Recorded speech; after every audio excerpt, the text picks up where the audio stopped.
अगर आप Sicilian mafia, अगर आप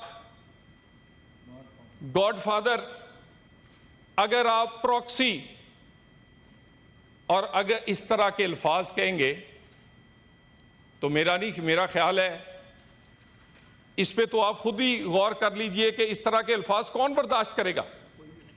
और चेयरपर्सन,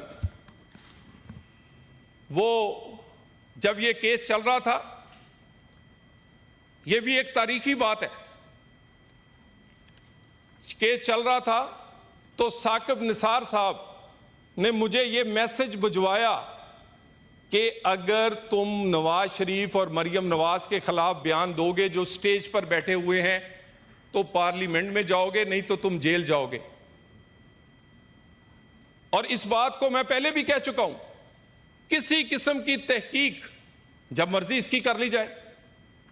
और उसके बाद एक और बात, इसके भी गवाह आजम नजीर तारड़ साहब और कामरान मुर्तजा साहब है, मेरी रिव्यू पिटीशन लगी हुई थी, उसी दिन जनरल बाजवा को एक्सटेंशन देने का केस लगा हुआ था।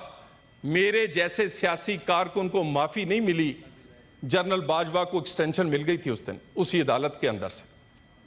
यह सेम तारीख और सेम दिन का कहानी है। अदालत का वकार मेरे जैसे और अरकान पार्लियामेंट को तौहीन अदालत का नोटिस देने से बुलंद होगा? नहीं, आपको अपनी कारकर्दगी वो इस 140 नंबर से आपको 40 नंबर पे जाना पड़ेगा। हम आपके पीछे खड़े हैं। हम किसी ऐसी लड़ाई का हिस्सा नहीं बनना चाहते और ना लड़ना चाहते हैं कि यहां लगे कि पार्लियामेंट वर्सेस कोई अदलिया। नहीं नहीं, हम आपके रखवाले हैं। हम आप नाअहल भी करें तो हमने आपकी नाअहलियां, आपने फांसी के फंदों से भी झूला है तो सियासतदान झुककर झूल गए हैं, लेकिन आपकी इज्जत पर फर्क नहीं आने दिया। लेकिन बस करें प्लीज, इस काम को रोके इधर ही। और मैं सिर्फ दोबारा एक दफा ये बात दोहरा दूं कि चीफ जस्टिस साहब,